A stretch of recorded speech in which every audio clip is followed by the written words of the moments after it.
Bonjour, alors je vais vous faire une vidéo sur deux phénomènes géobiologiques, en l'occurrence les cheminées cosmotelluriques et les vortex. Alors, comment on va procéder? C'est simple. Ces cheminées et ces vortex peuvent tout à fait répondre à une demande et ont une énergie intelligente qui les accompagne. Donc je vais en appeler une. En l'occurrence, on va commencer par une cheminée cosmotellurique négative. Si elle veut bien venir dans la maison, c'est pas forcément à faire chez vous, parce que c'est pas une énergie forcément très sympathique. Et je vais lui demander de se mettre juste là, à ma droite.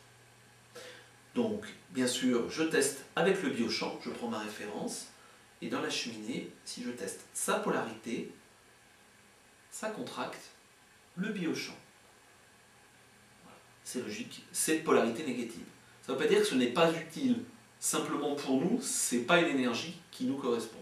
Alors à savoir que les cheminées, donc comment ça se passe, c'est quelque chose qui fait un tube central, comme un noyau central, qui monte très haut, qui peut aller à plus de 100 mètres de haut, et qui descend aussi très profondément en terre, à peu près de la même niveau, et qui est fait pour les respirations de la terre.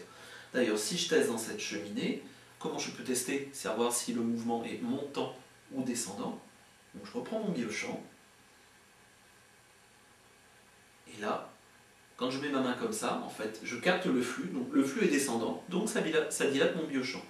Je mets, voilà, là elle est dans un mouvement descendant. Il faut savoir que les cheminées ont toujours un mouvement alternatif, c'est-à-dire qu'elles vont à un moment donné descendre pendant un certain temps, faire une pause, puis repartir dans l'autre sens.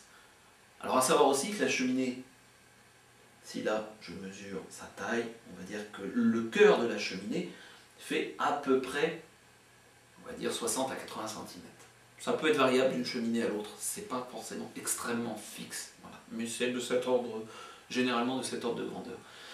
La cheminée par contre, le petit détail, c'est qu'elle peut faire une quinzaine de mètres de diamètre sans souci, voire même jusqu'à une trentaine de mètres de diamètre. Donc quand vous avez ça dans la maison, et que elle est en plus de polarité négative, c'est quelque chose qui vous vide.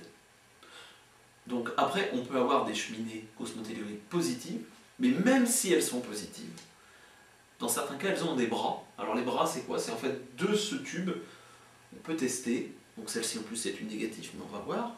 Donc je tourne autour. En l'occurrence, il y a déjà un bras qui part dans cette direction. Et au bout de ce bras, il y a un point qui est qui est nettement plus négatif. Voilà. Il y a le même phénomène dans les cheminées positives. Quand elles ont des bras, au bout des bras, il y a un point qui est négatif. Donc de toute façon, une cheminée, qu'elle soit positive ou négative, c'est pas utile dans un lieu de vie. Même une positive va poser des soucis. Donc, je vais lui demander si elle veut bien s'en aller. Et elle est partie, d'ailleurs. Voilà.